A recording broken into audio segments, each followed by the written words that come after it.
रक्षा की बात हो, स्टार्टअप की बात हो, सेमीकंडक्टर की बात हो, भारत की विदेश नीति की बात हो, डोमेस्टिक पॉलिटिक्स की बात हो, वो तमाम बातें जो हैं नीदरलैंड्स में उन्होंने अपने संबोधन के दौरान कही है। और नीदरलैंड्स भारत के लिए कितना महत्वपूर्ण है, हम इस पर चर्चा कर लेते हैं। संगीत रागी जी, भारतीयों का विश्वास ना मुझे रुकने देता है ना झुकने देता है, ये बात सही है। जैसी वैश्विक परिस्थिति है, जैसी हॉर्मुज की स्थिति बनी हुई है, क्राइसिस में एनर्जी का संकट है, पर ये भारतीयों का विश्वास है जो उनके साथ खड़ा है। देखिए, मैं सोच रहा था कि प्रधानमंत्री जी नीदरलैंड क्यों गए और यूएई क्यों गए इस क्राइसिस के अंदर। तो थोड़ा डेटा खंगालने की कोशिश किया, तब पता लगा कि जो यूएई है वो हमारा सेकंड बड़ा एक्सपोर्ट डेस्टिनेशन है और नीदरलैंड संभवतः चौथा बड़ा या तीसरा बड़ा सबसे एक्सपोर्ट डेस्टिनेशन है। करीब 5.6% और टोटल जो हमारा जो एक्सपोर्ट होता है वो नीदरलैंड को होता है। तो ये मुझे जानकारी नहीं थी, क्योंकि जब प्रधानमंत्री की यात्रा शुरू हुई तो उसी आधार पर हमने देखना शुरू किया कि प्रधानमंत्री आखिर यहाँ पर ही क्यों गए। और स्वाभाविक है कि प्रधानमंत्री की जो यात्रा है वो इस क्राइसिस के दरमियान जो है वो एनर्जी सिक्योरिटी को लेकर के बहुत इम्पोर्टेंट था। पश्चिमी एशिया के अंदर जो है वो यूएई के साथ संबंधों को अपना प्रगाढ़ करना था, और जैसा कि आपने शुरू में कहा था और जिक्र किया था कि भाई एक बैलेंस करने की बात थी कि कैसे इनको बैलेंस किया जाए। जब हम यूरोप में प्रधानमंत्री जी पहुंचते हैं तो यूरोपियन यूनियन के साथ फ्री ट्रेड की बात को संदर्भ में ध्यान में रखते हुए तो नीदरलैंड एक बड़ा डेस्टिनेशन हमारा बन जाता है। उसका इन्वेस्टमेंट भी हमारे यहाँ बहुत है, और सेमीकंडक्टर और इन सब सारी चीज़ों को लेकर के, टेक्नोलॉजी को लेकर के जो है वो प्रधानमंत्री जब इंडियन डायस्पोरा को आप देखेंगे कि प्रधानमंत्री की जितनी विदेश यात्राएं होती हैं लगभग वो सभी जगह उनका एक संवाद इंडियन डायस्पोरा के साथ होता है। ये बात इसलिए इम्पॉर्टेंट हो जाती है कि जो चाइनीज़ डायस्पोरा था वो दुनिया में सबसे ज़्यादा एक्टिव डायस्पोरा माना जाता है जी। और इंडियन डायस्पोरा एक ढंग से पहले बहुत इनएक्टिव हुआ करते थे। एक गोपियों करके संस्थान हुआ करती थी जो राष्ट्रीय स्वयंसेवक संघ से प्रेरित संस्थान होते हैं। 1993 की एक बैठक थी यहीं दिल्ली के ताज होटल में, पहली बार उससे मेरा परिचय हुआ था 1993 में, जब अगस्त वगैरह के महीने में यहीं पर गोपियों। और जब अटल बिहारी वाजपेयी की सरकार बनी तो अप्रवासी भारतीय दिवस वगैरह मनाया जाने लगा, और नरेंद्र मोदी ने उस चीज़ को गति दी है। और आपको ध्यान में होगा, हम कल भी जिक्र कर रहे थे कि हमारे ऊपर, और प्रधानमंत्री जी ने भी जिक्र किया था कि हमारे ऊपर इतना सैंक्शन लगा पोखरण के बाद, लेकिन वो इंडियन डायस्पोरा तो जो आपके साथ आकर के खड़ा हुआ और कहा कि आपको जो इन्वेस्टमेंट की ज़रूरत है, करेंसी की, हम हर तरीके से इंडियन डायस्पोरा मदद करने के लिए तैयार हुआ। आज भी प्रधानमंत्री यदि जा रहे हैं तो इंडियन डायस्पोरा को कहीं ना कहीं से वो प्रेरित करने के लिए जा रहे हैं। ये क्राइसिस का वक्त है और क्राइसिस में कितना भारत को मदद की जा सकती है उनके द्वारा से, और इस क्राइसिस में यूएई भारत के लिए कितना बड़ा पार्टनर बनकर साबित हुआ है, उससे जुड़ी हुई खबर आपके सामने रख दूं। संयुक्त अरब अमीरात नीदरलैंड जाने से पहले प्रधानमंत्री नरेंद्र मोदी यूएई गए थे। वहां के राष्ट्रपति शेख मोहम्मद बिन जायद अल नहयान से उन्होंने मुलाकात की, और दोनों नेताओं की बातचीत के बाद भारत और यूएई के बीच स्ट्रैटेजिक डिफेंस पार्टनरशिप एग्रीमेंट भी साइन हुआ। इस समझौते के तहत भारत और UAE defence sector, cyber security, counter terrorism, innovation के क्षेत्र में मिलकर काम करेंगे। इसके अलावा यूएई भारत के स्ट्रैटेजिक पेट्रोलियम रिजर्व को बढ़ाने में भी मदद करेगा। ये स्ट्रैटेजिक रिजर्व मौजूदा संकट जैसी मुश्किलों में भारत के लिए मददगार साबित होगा।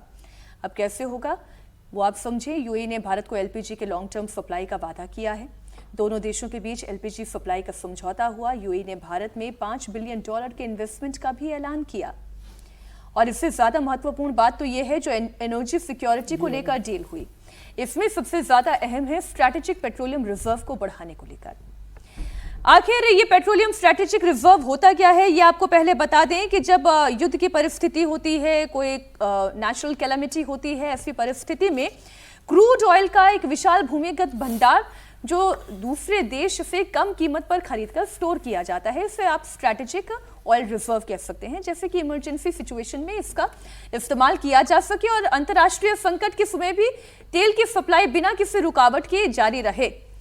तो भारत में जो इस वक्त विशाखापट्टनम, बेंगलुरु, पादुर और जो कुल क्षमता जो है, जो हम आपको बता रहे हैं 5.33 मिलियन मीट्रिक टन की ये हमारी कुल क्षमता है।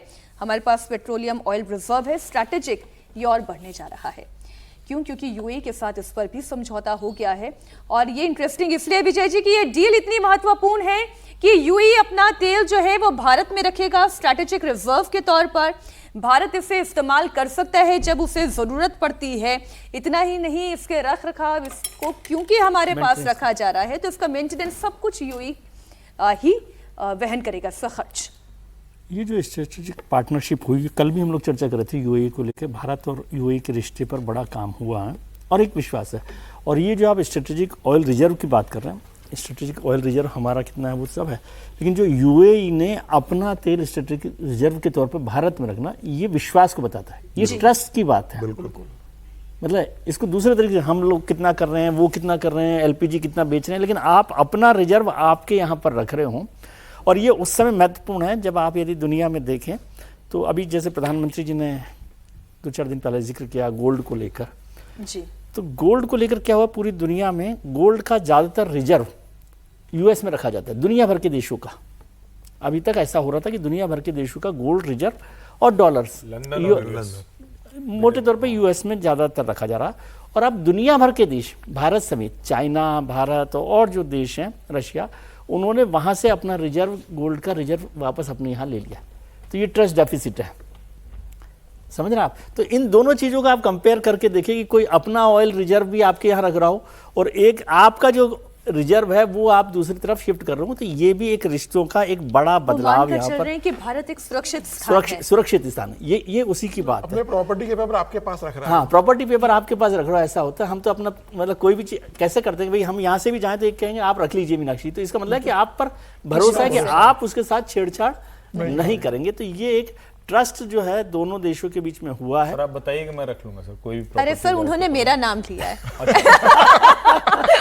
लेकिन इस खबर नेदरलैंड पर एक और इम्पोर्टेंट बात करना, ये तो इम्पोर्टेंट है। नेदरलैंड में अभी प्रधानमंत्री बोल रहे थे, बगल में होने का फायदा मत उठाइए, हम 2 लोग भी इधर हैं।